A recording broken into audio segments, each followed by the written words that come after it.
Hello everyone, আমি চলে আসলাম আজকে একটা অন্যরকম মাছের রেসিপি নিয়ে। এই মাছটাকে বলে বাছা মাছ। আমি কখনো আগে খাইনি, প্রথমবার রান্না করব, খাওয়াটাও কিন্তু প্রথমবার।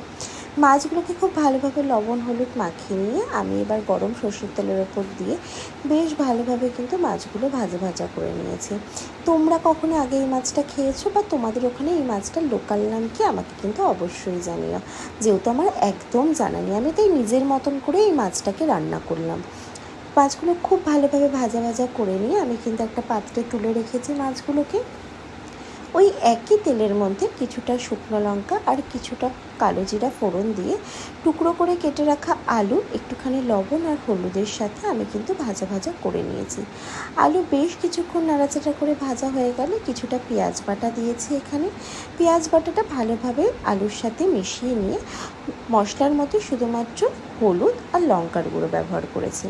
দিয়ে এখানে দিয়েছি কিছুটা টমেটো বাটা দিয়ে আরও কিছুক্ষণ মশলা কষিয়ে নিয়ে দিয়ে দিয়েছি কিছুটা চিনি স্বাদটাকে ব্যালেন্স করার জন্য। চিনি দিয়ে আমি কিন্তু এখানে মশলা নাড়াচাড়া করে কিছুটা জল দিয়ে মশলাটাকে কষিয়ে নেব।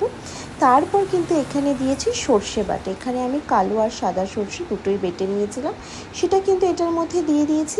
পরিমাণ মতো জল অ্যাড করে ভালোভাবে ফুটতে দিয়েছি। ঝোল ফুটে উঠলে মাছগুলো দিয়ে দিলেই আমার কিন্তু রান্না শেষ।